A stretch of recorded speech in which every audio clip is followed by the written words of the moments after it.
Hello friends, જય શ્રી કૃષ્ણ. મારા કિચનમાં તમારું સ્વાગત છે. આજે આપણે બનાવીશું ઉનાળાની ગરમીમાં પીવાની મજા આવે તેવું ઠંડુ ઠંડુ લીંબુના ઉપયોગ વગર ટેસ્ટી એવું શરબત.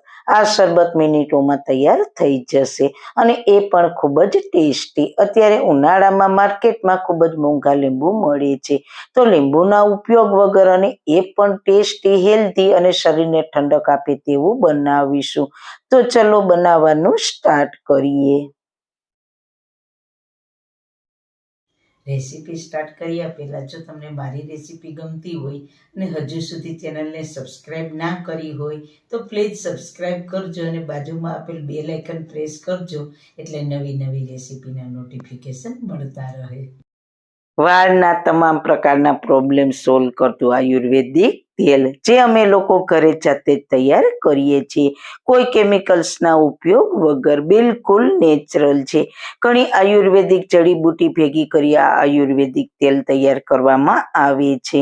જો તમારે ખરીદવું હોય તો તેના ઓર્ડર અમે લઈએ છીએ.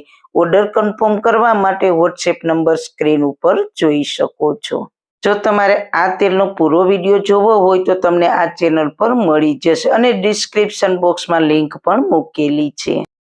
સૌથી પહેલા સુપર ટેસ્ટી હેલ્ધી લીંબુ વગર લીંબુનું શરબત બનાવવા માટે આપણે લઈશું મિક્સર જાર. તેમાં 1/4 કપ સાકર લઈશું. સાકરથી શરીરમાં ખૂબ જ ઠંડક મળે છે, તો ખાંડની જગ્યાએ તમે આ શરબતને હેલ્ધી બનાવવા માટે સાકરનો ઉપયોગ કરો તો વધારે સારું રહેશે. સાથે 1 ચપટી મીઠું અને ½ ટીસ્પૂન સંચળ પાવડર લઈશું. સંચળ પાવડરથી આ શરબત ખૂબ જ ટેસ્ટફુલ બનશે.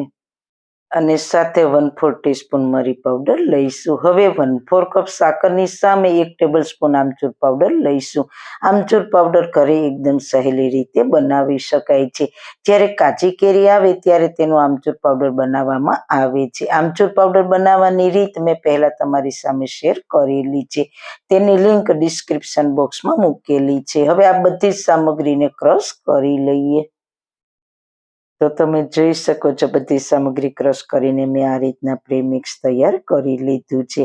આ પ્રીમિક્સ તમે એકવાર બનાવીને લાંબા સમય સુધી સ્ટોર પણ કરી શકો છો. જ્યારે પણ મહેમાન આવે તો મિનિટોમાં લીંબુ વગર શરબત બનાવીને સર્વ કરી શકો. હવે આ પ્રીમિક્સમાં 2 ગ્લાસ ઠંડુ પાણી ઉમેરીશું. ઠંડુ પાણી ઉમેરીને બધી જ વસ્તુને સારી રીતના એકવાર ક્રશ કરી લઈશું.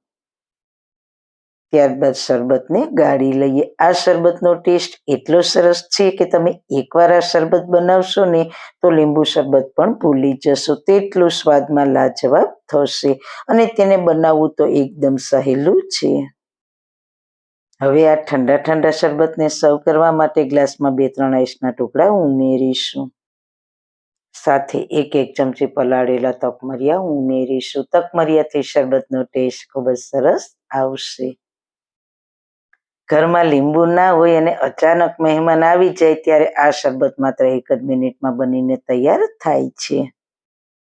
તો આ તૈયાર થયેલા શરબતને લીંબુની સ્લાઇસથી સજાવીશું.